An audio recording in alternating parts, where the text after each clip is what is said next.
Hopefully everyone can see an actual projected presentation. Everything is fine. We can see you. Yeah, Excellent. All right, perfect. Thank you so much. All right, great. Okay, fantastic. Thank you.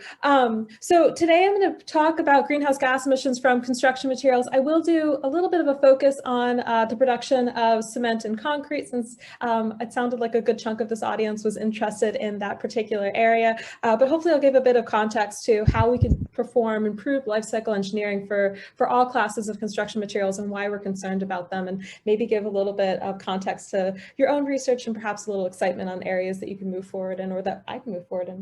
We all can move forward in our research. With that, I want to start off with kind of an understanding about why we're so interested in construction materials as we assess environmental impact burdens of these different systems. And one of the largest driving reasons that we've been talking about construction materials and the environment is actually linked directly to consumption. So this particular plot that I'm showing you here is showing you the world production per capita of three of our favorite infrastructure materials over the last 50 years. And as you can see on this plot, we have cement, steel, and wood, with cement growing much faster in terms of our consumption. And if we take into account that if we were to look at things like concrete and mortar, that would also incorporate all of our aggregates, all of our water demand for those materials. And in reality, we wouldn't even be able to see steel and wood if we tried to plot concrete, for example, on this particular plot. They'd just be lines at the bottom, right, relative to the levels of consumption that we see of our concrete materials. Now, I'm sure you've seen this plot before. You just saw it a second ago, in fact, talking about our difficult to decarbonize sectors in the environment. So sectors that we're having a lot of difficulty in getting to near net zero carbon dioxide emissions. And of course, as you can see, cement has been blown out of the pie chart as one of the more difficult to decarbonize sectors. Although I do want to emphasize here that those emissions, the 4% that are being highlighted, are in fact the calcination emissions. Those are the emissions from the carbon dioxide directly coming from the raw materials. The energy derived emissions to produce cement are actually buried in the rest of the pie chart. So cement contributions to greenhouse gas emissions are actually quite substantial when we look at the global scale. Again, directly tied to the levels of consumption. It's not that any 1 kilogram of cement is terrible for the environment, but rather that we need billions of tons of cement in order to support our infrastructure systems. And then, of course, if we look forward into where are we using our cement-based materials now and where do we anticipate using our cement materials in the future, we anticipate most regions continuing to have growth in their demand of cement, concrete, and other cement-based materials. So this particular plot is showing you our consumption of concrete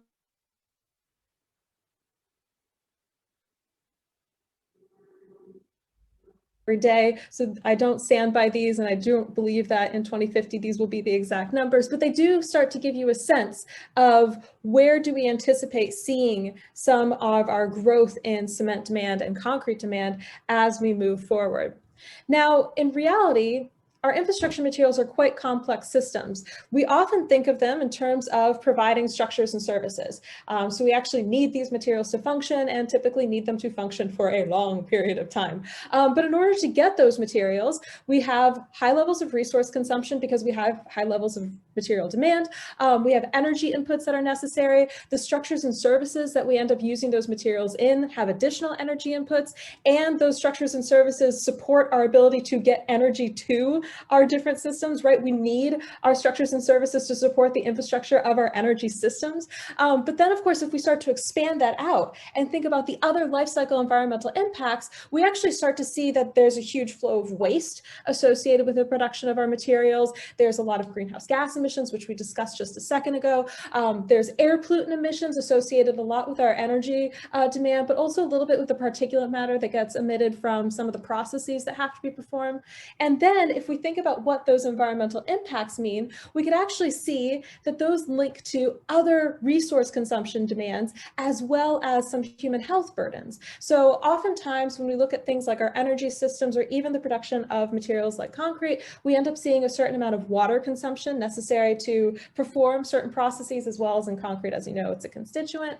And we also know that impacts such as our greenhouse gas emissions and air pollutants can lead to human health burdens. So having this more networked sense of what our infrastructure materials actually mean in terms of environmental burdens will really help us start to design them better. So knowing that it's not just to perform a service, but rather that it has this impact in a much more global sense and still needs to perform a service will really allow us to design much better as we move forward. And within that regard, I do want to emphasize that we really must consider what our materials have to do, right? So I love this cartoon. A friend of mine sent it to me. Basically, it's a person saying that they've made a report 50% environmentally greener by removing 50% of the resources necessary, but that is no longer a functional report, right? How could anyone read a document that has been cut up that severely? So we need to keep in mind basically that when we're looking at our construction materials, we need to make sure that they maintain their performance or have improved performance.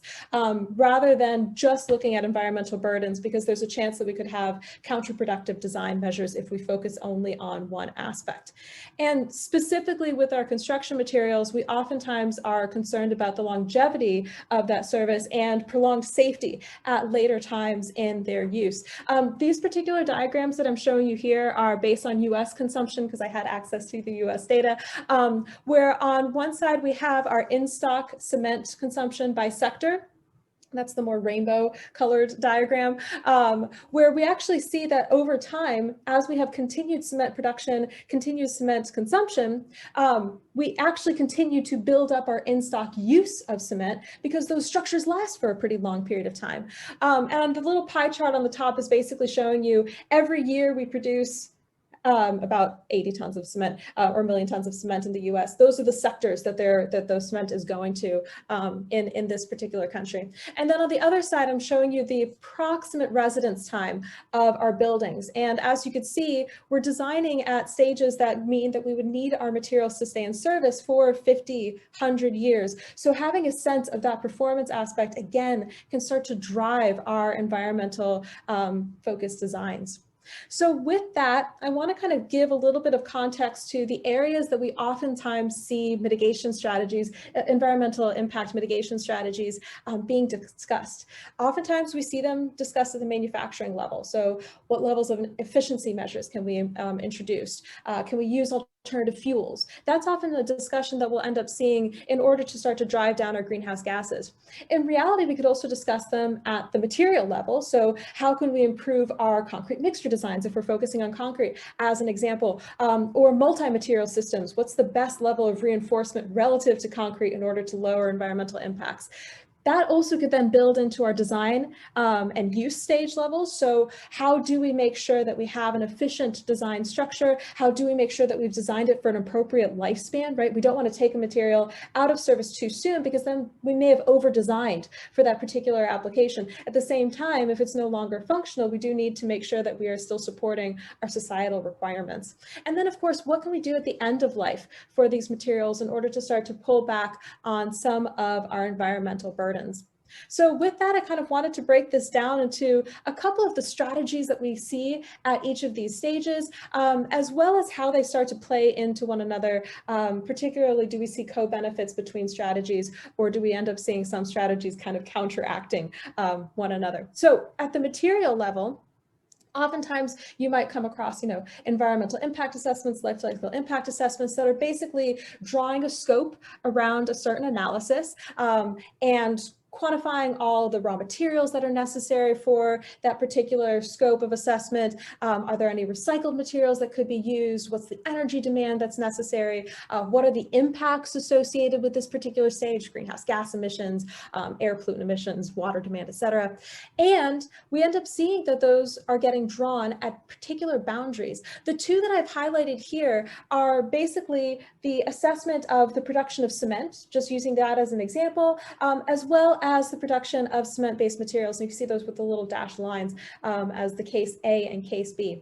Those are among the most common environmental impact assessments that we see for cement-based materials, or either we're assessing the cement impacts or we're assessing the impacts of concrete, for example, a cement-based material, oftentimes excluding the impacts associated with using those materials and the benefits that we could get at those later stages. Now, when we think about the actual production of cement, as I'm sure you're all quite aware, we end up seeing large emissions associated with carbon dioxide from calcination, as well as large emissions associated with the energy in the production of our cement-based materials, both thermal and electricity demands. And those are together leading to, whoops, my slides have stopped progressing. There we go. Leading to relatively large global greenhouse gases. And these are not occurring in all the exact same locations. Rather, because it's being driven by production, these greenhouse gas emissions, as opposed to the individual material itself, we actually see higher levels of greenhouse gas emissions in regions with higher levels of cement production. Now, this particular diagram, I always tell people to take with a grain of salt because it shows the relative amount of greenhouse gas emissions compared to anthropogenic greenhouse gas emissions in the area. So first of all, it's not including greenhouse gas emissions from things like forest fires. And as somebody from California can say, there's a lot of greenhouse gas emissions from forest fires, especially in places like where I'm from. So first of all, know that it's just greenhouse gas emissions relative to things like energy demand related emissions from transportation, et cetera. But also, this is showing you a diagram that's basically not incorporating the fact that there are some countries already producing more emissions than others. So I'm going to pick on the US as an example. This particular chart is showing that the production of cement and concrete, a relatively low contributor to greenhouse gas emissions in the US. Is that because we're producing cement and concrete so well? No, that is because we are producing so many other greenhouse gas emissions. So it is important to take into context, what else is going on in that particular area. And then we could start to analyze better mitigation strategies that will reduce not only the impacts from our construction materials, but also benefit other sectors as well. Now, again, linked to the high level of consumption that we see in our materials, we also have high levels of other types of environmental burdens that often can be attributed rather to our cement and concrete. These are just pie charts showing global levels of greenhouse gas emissions, energy demand, water consumption, as well as several air pollutants that have been linked to the production of cement and concrete, including things like the transportation, quarrying, et cetera, of these particular materials. And as you can see in general, we have pretty high levels of environmental burden associated with this material, again, associated with the high levels of demand. Now, these are not all environmental impacts that would be considered global. Greenhouse gas emissions, when you emit a certain amount of carbon dioxide in a particular area, will have a potentially global effect in terms of contributions to global warming. However, water demands are usually considered to be a regional burden, right? Usually associated with a watershed. So are we consuming too much water in this particular watershed? Is it going to be renewed with coming rains, et cetera? And other emissions like our particulate matter is actually considered local. Is this only going to be exposing a certain population to inhalation issues? So when we look at these different environmental impacts, not only do we want to assess them at a global scale, but we should be taking into account which regions, populations, localities are they going to have a strong burden on. Now, at that material level scale, oftentimes we see supplementary cementitious materials are discussed as a way to at least pull back on some of the impacts associated with the production of the clinker for our cement. Again, I had access to US data, so this is a chart showing US production of fly ash, as well as our US consumption of fly ash. And as you can see from this particular chart, we've been using more and more fly ash over the more recent years, and we are actually at a tipping point where we don't have that much reactive fly ash left that we aren't already consuming, which means we're starting to look at other supplementary cementitious resources or trying to import those types of resources. In the context of what that means on a regional scale, again, I had California data, what we also end up seeing is that we have the production of our cement plants in concentrated locations, the aggregate quarrying in concentrated locations, and our populations in concentrated locations. So not only do we not necessarily have our supplementary cementitious materials being produced in the same location as our cement and in the same location as our concrete, but we also have the production of other constituents not necessarily co-located. And these mean that we could actually potentially see some emissions like particulate matter from quarrying occurring closer to a certain population that isn't necessarily having the direct benefit of the concrete production, which might be being produced in another location. So other factors to kind of take into account as we're doing these life cycle designs of our materials. Now, of course, building that up to the design and use stage, we could start to see that having really smart design of our concrete mixture proportions can really have a significant effect on our overall consumption of resources. This particular chart assumes that we have the same volume of concrete being used every year, focusing on the year 2012. And if we were to use all of the fly ash and slag available right now, we'd have a certain reduction in our greenhouse gas emissions. But if we were able to optimize our mixtures and use those SCMs in a more clever way, then we could actually have a higher level of reduction than were we to just use all of the SCMs that we had available to us. Also, if we are capable of taking advantage of strength development, we can again start to see some potential reductions in our cement demand, depending on a particular application, whether or not that would actually be applicable. Using strategies like that can help us start to incorporate at our design stage, what are alternatives that we could use to start to pull back on our resource consumption and associated emissions. And then, of course, as I mentioned earlier, there's this factor that oftentimes, especially in our structural designs, we're not using concrete alone. We typically use it with reinforcement as well as other materials that can contribute to bulk behavior of the system. So these are two simplified examples of a concrete column designed so that it will not buckle, as well as a concrete beam at the yield stage of the moment curvature relationship, both with reinforcement. And what these plots are basically showing you is the vertical axis is greenhouse gas emissions for the full reinforced member. We have changes in compressive strength as one of our horizontal axes, and the content of rebar, in this case it's rebar area, as another horizontal axis. And as you can see, depending on the member that we're designing, we see a large shift in our greenhouse gas emissions as a function of the strength of concrete that we specified, the quantity of rebar that we specified, seeing as steel has pretty high greenhouse gas emissions itself. And so if we're able to start to incorporate parameters like these into our designs, again, we can start to more intelligently select strategies that will lead to lower impact solutions. Now, of course, that could then be scaled out to the full life cycle of a structure. So this particular chart is showing you the cumulative impact of a structural system over a set period of time, where at any given interval of time, maybe you need to do a little bit of replacement, perhaps a little bit of maintenance in order to maintain a structure that has appropriate viability. And depending on the variability in terms of when you need to do that maintenance or the impacts associated with that maintenance, the environmental impacts associated with that maintenance, you'll end up with a distribution of the likelihood of burden for any given long-lived structure. We, however, can still look at alternatives and still pick statistically significant methods that will lead to net reductions in impacts, whether those be based on the materials that we select up front, whether those be based on different maintenance strategies, whether those be based on different replacement strategies. Just as a simplified example of what that ends up looking like, if we start to focus in on functional obsolescence, and again, I use US data here because of accessibility, but we could start to look at where we're placing our cement, how long we're using our cement in service, and what elongating that service life would mean. So let's say that the material is still performing appropriately. We don't need to do extra maintenance. We don't need to do extra replacement, but rather we could use it for another 5 years. It'll still perform adequately for what we actually need.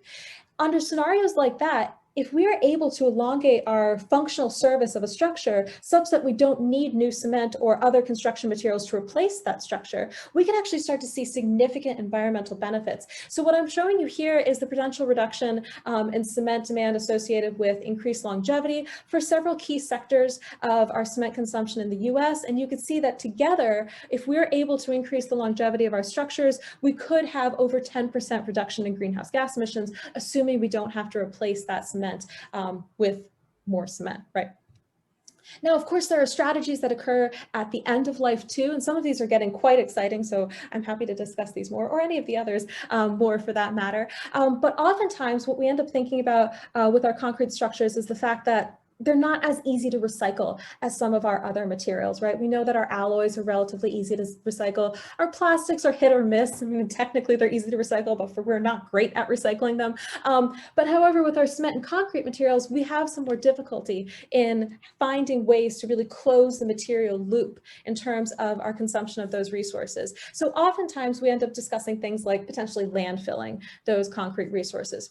In reality, we could also crush the concrete and use it as things like backfill backfill road base. This is again growing in popularity around the world. However, there's also been discussion of, well, if we crush our concrete, have a really nice high surface area to volume ratio, we could use that to accelerate carbonation, uptake carbon dioxide, and then use that material as a road base. And then we could start to have improvements to our net environmental impacts. There are other areas that are exploring things like using the cement fines to offset raw material demand in the production of cement as well. And each of these are showing really significant potentials in terms of our reducing either resource consumption or carbon dioxide emissions, or both together. So with that, I wanted to kind of leave off this talk with some areas that I think might be exciting for research and development in the future, although hopefully this also triggered thoughts for you too in other areas. But I still think that there's a great deal of space to improve the materials and constituents that we're using, as well as improve how we're using them. So optimization methods for actually implementing those consumption of resources. Routes for carbon mineralization have been commonly discussed, and if we could stick them in our cement-based materials or other construction materials, then we could potentially remove them from the carbon cycle for a pretty long period of time, which could be quite beneficial. Full life cycle decisions associated with material efficiency will also start to trigger benefits in other environmental impact categories as well. Also taking into account multi-material systems, renewable resources that we could start to implement, the symbiotic relationship that we end up seeing with the cement and concrete industry and other industries, for example, the steel industry, as well as coal-based electricity, as well as keeping this in context of the full built environment, which you'll hear more about in some of our later talks today. Also, another area that's kind of growing in terms of discussion is how can we start to implement these different ideas into our policies? And in California and the US in general, we're starting to push pretty heavily towards incorporating these different types of mitigation strategies into policies for the cement and concrete sector. They're trying to do that as much as possible with technical expertise. I've been part of some of the conversations. It's interesting to hear how policymakers think. But we're now starting to see how those strategies can start to inform the ways that we're moving forward in terms of policies that could help drive either further research and development or reductions in our greenhouse gas emissions. So with that, I would like to take any questions. If you have questions that you feel more comfortable emailing me than saying, then you could shoot me an email. My email address is there. Other than that, yeah, happy to take questions. Thank you, Sabbie. That was a very good presentation.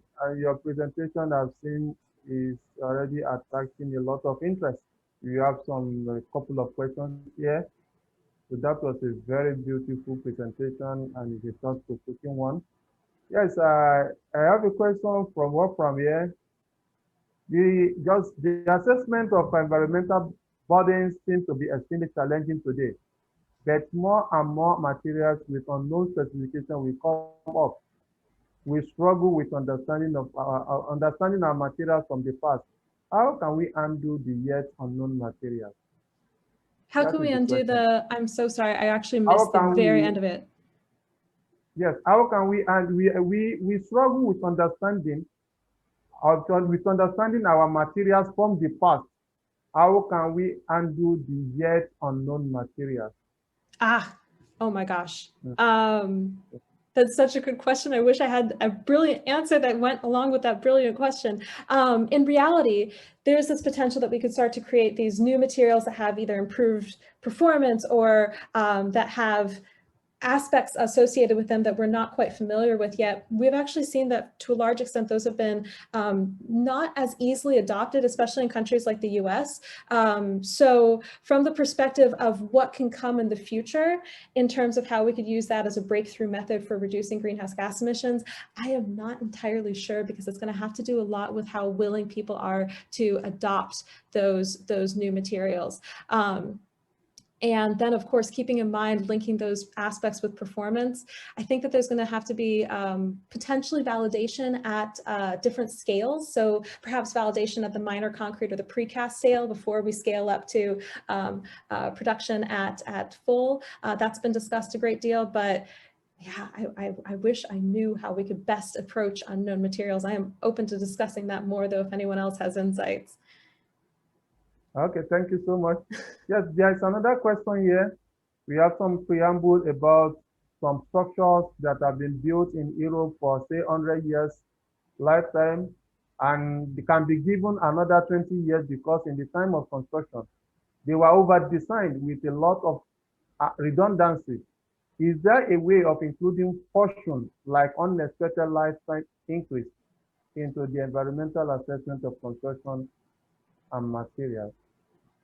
Yes, so if you're doing a full life cycle assessment where you're comparing things like the levels of replacement that are necessary, the levels of maintenance that are necessary, one could incorporate a sensitivity of, we've designed based on a 100-year lifespan, but in reality, 120 years is potentially possible. What would that mean in terms of maintenance schemes? What would that mean in terms of replacement schemes? What would that mean in terms of our future resource consumption? However, we've also actually seen the flip side of this, where in certain areas, people have put together structures that then they realized didn't actually meet their demands. The structure itself was still operating quite fine, but they needed more capacity for floor space, for example. And then, of course, that has the opposite effect of now we're taking a structure out of service that in reality could have continued to perform. So in my opinion, having a robust assessment of the sensitivity to increasing the longevity and what happens if we decrease the longevity could help inform decisions. So how much environmental benefit do we get if we in fact do have the ability to take advantage of this life cycle that could be 20 years longer, and what happens if we have to take the structure out sooner, can be incorporated when we do full life cycle assessments. It's much more difficult when we close the scope at the end of the production gate, right? So if we're just looking at a cubic meter of concrete, it becomes much trickier. Yeah. Okay, anyway, last question for you. There's a question here.